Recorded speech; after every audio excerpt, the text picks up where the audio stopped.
ለምንድነው አንዳንድ ሰዎች በቀላሉ ገንዘብ ያገኛሉ፣ ሌሎች ደግሞ ላይ ወጣው ታች ወርደው ለፍተው ጥረው ባዶ እጃቸውን ናቸው? ስለዚህ የተደበቀ ነገር አለ ማለት ነው። ይህንን የተደበቀ ነገር ትምህርት ቤት፣ ወላጅ፣ ሌላውም አያስተምራችሁም። 3 ሚስጥሮች አሉ ገንዘብ ለማግኘት። አንዱን ከተሳሳቱ ገንዘብ የማግኘት እድሉ በጣም ዝቅተኛ ይሆናል። ስለዚህ እነዚህን 3 ሚስጥሮች አንድ በአንድ ተግባራዊ አድርጉና ገንዘብ በቀላሉ ማግኘት ይጀምሩ። የመጀመሪያው ፍላጎት ወይም ደግሞ ምን ጎደለ የሚለውን ማየት ነው። ብዙ ሰዎች ስኬታማ ለመሆን ፍላጎት ያስፈልገናል፣ በስራ ላይ ወይም ደግሞ በምናደርገው ነገር ላይ ፍላጎት ያስፈልገናል ይላሉ። ስህተት ነው። እውነታው ታዲያ ምንድነው ካላችሁኝ፣ እውነታው ፍላጎት ወይም ደግሞ ምንድነው የጎደለው ነገር ብሎ መጠየቅ ነው። ብዙ ሰዎች መፍትሄ ያጡለት ነገር አለ። ለምሳሌ መግዛት የሚፈልጉት ነገር አለ። ልጆቻቸውን የት እንደሚያስተምሩ፣ የት እንደሚያውሉ፣ የት ማጫወት እንዳለባቸው፣ ምን መስራት እንዳለባቸው የተለያዩ ፍላጎቶች አሏቸውና እነዚህን ፍላጎቶች አውቆ ክፍተቱ የት ጋር ነው ብሎ መጠየቅ ነው የመጀመሪያው ነገር። ስለዚህ እንግዲህ ምንድነው የምትወዱት አይደለም። አንዳንድ ሰው የምትወዱትን ስራ ስሩ ይላችኋል። እንደሱ አይደለም። ትክክለኛውና መሆን ያለበት ነገር ምንድነው?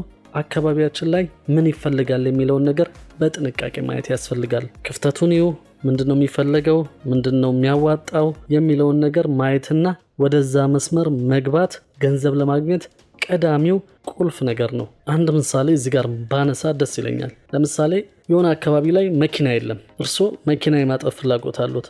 ስለዚህ መኪና ማጠቢያ ቢከፍቱ ይከስራሉ ማለት ነው። ወይም ደግሞ አስቦት ጸጉር ቤት በማያስፈልግበት አካባቢ የጸጉር ባለሙያ መሆን ምንም አያዋጣም ማለት ነው። ስለዚህ ፍላጎቶ ጸጉር ቤት መክፈት ነው፣ ግን ገበያው ከሌለ አያዋጣውትም። ስለዚህ የመጀመሪያው ነገር ምንድነው የሚሆነው? ምንድነው ገበያው የሚፈልገው? ምንድነው ሰው የሚፈልገው? አካባቢ ላይ ያለው ክፍተት ምንድነው የሚለውን ማጥናትና ያንን እድል መጠቀም ነው ማለት ነው።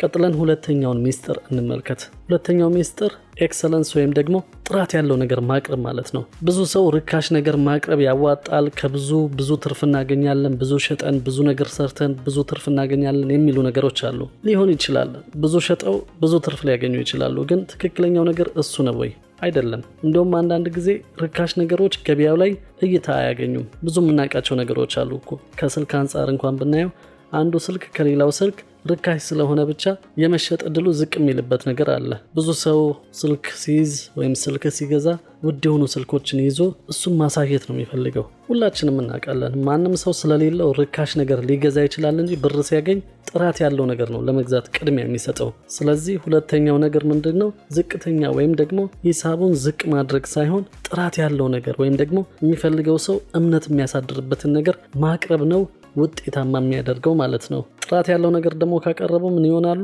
ውድድር ውስጥ አይገቡም። ቀላል እኮ ነው። ትንንሽ ነገሮች ናቸው እርስ በርስ የሚወዳደሩት። እንትና ከእንትና ይሻላል፣ እንትና ከእንትና ይሻላል የሚባባሉት ትንንሽ ነገሮች ናቸው። ከፍ እያሉ ጥራት ያለው ነገር፣ ብዙዎች የሚፈልጉትን ነገር የሚመልስ ነገር በሰሩ ቁጥር ውድድሩም ዝቅ እያለ ይሄዳል። በስልኮች እንኳን ማየት እንችላለን።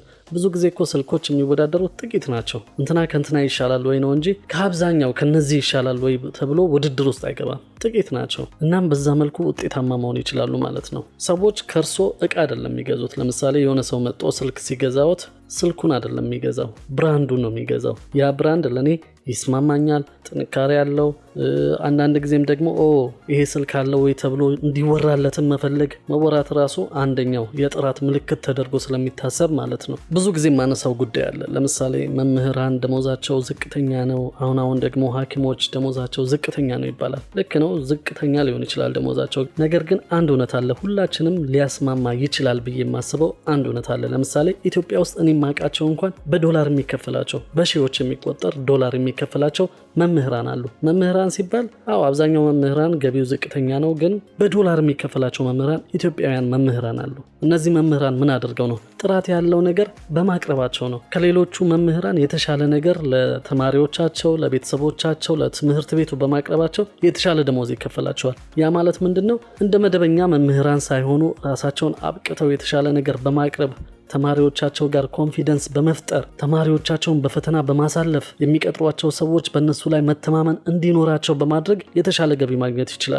ሐኪሞችንም ማየት እንችላለን። አብዛኞቹ በመንግስት ሆስፒታሎች ወይም ደግሞ በመንግስት ጤና ጣቢያዎች የሚሰሩ ሐኪሞች ዝቅተኛ ደመወዝ ሊያገኙ ይችላሉ። ግን እናውቃለን እኮ እንትና የሚባል ሐኪም ጋር ብትሄዱ የተሻለ ሕክምና ታገኛላችሁ ተብለው ብዙ ሰው የሚጎርፍላቸው ሐኪሞች አሉ። ይሄ ምንን ያሳያል? ጥራት ያለው ነገር በየትኛውም ነገር ንግድ ላይ ብቻ ሳይሆን በሙያም ካየነው ጥራት ያለው ነገር ማቅረብ ከቻለን ውጤታማ እንሆናለን።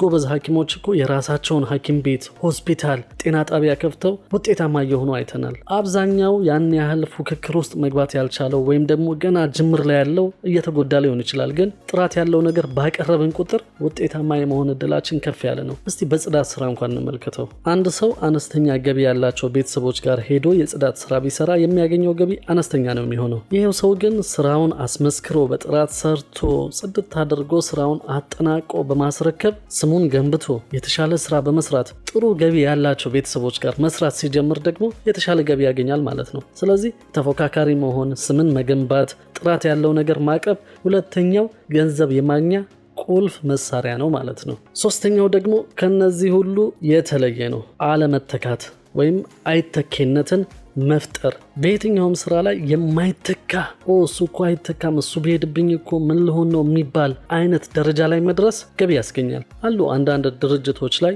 እንትና እኮ ከሄደ በቃ ድርጅቱ አለቀለት የሚባሉ ሰዎች አሉ፣ ባለሙያዎች አሉ።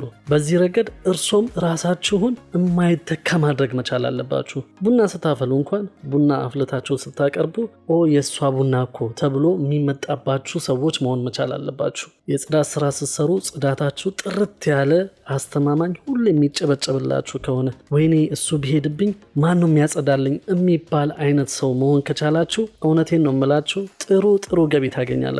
ጥሩ ገቢ፣ ስማችሁ የተሻለ ይሆናል። ስራችሁ አስተማማኝ ነው። ማንም የሚተካችሁ የለም። ልደራደር ብትሉ እንኳን ተደራድራችሁ ደሞዛችሁን በየጊዜው ማስጨመር ትችላላችሁ ማለት ነው። ቅድም መምህራንንና ሐኪሞችን በምሳሌነት አንስቻለሁ፣ ደግሜ ላንሳቸው። አሁንም አንድ መምህር አይተኬ ከሆነ እሱን የሚተካ ማን አገኛለሁ?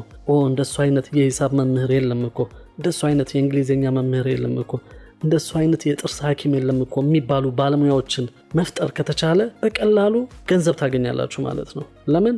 ሙያችሁ፣ አይተኬነታችሁ ገንዘባችሁን ይጨምረዋል፣ ገቢያችሁን ያሳድገዋል ማለት ነው። ዋናው ነገር ምንድነው? ገንዘብ ማግኘት እድል አይደለም፣ ፍላጎትን አይቶ በዛ ላይ መሰማራት። ፍላጎት ሲባል መምህር መሆን እኮ ገንዘብ አያስገኝም፣ ሐኪሞች አሁን ገንዘብ አያገኙም አይደለም። ሐኪምም ሆኖ መምህርም ሆኖ የተሻለ ስራ ሰርቶ ገንዘብ ማግኘት ይቻላል። ፍላጎቱ አለ ወይ? የመምህራን ፍላጎት አለ ወይ? የሐኪሞች ፍላጎት አለ ወይ? የጽዳት ስራ ፍላጎት አለ ወይ የሚለውን አይቶ እዛ ላይ ጥራት ያለው ነገር ሰርቶ ማቅረብ ነው። ከዛ ደግሞ ምንድነው? አይተኬነት። እንደሱ አይነት እኮ ሰራተኛ የለም፣ እንደሱ አይነት ባለሙያ የለም፣ እሱን ማን ይተካልኛል የሚል መንፈስ መፍጠር ከተቻለ በቀላሉ ገንዘብ ይገኛል። ስለዚህ እነዚህ ሶስት ነገሮች በደንብ ተግባራዊ ካደረጋችሁ የሚገርም ውጤት ታገኛላችሁ። ውጤቱ ደግሞ ምንድነው? ገንዘብ የለኝም፣ ገንዘብ ከየት ላምጣ፣ ምን ይሻለኛል፣ ገንዘብ የለኝም እኮ ከሚሉ ከገንዘብ እጥረቶች ተላቃችሁ ገንዘብ በራሱ ይከተላችሁ ይጀምራል ማለት ነው።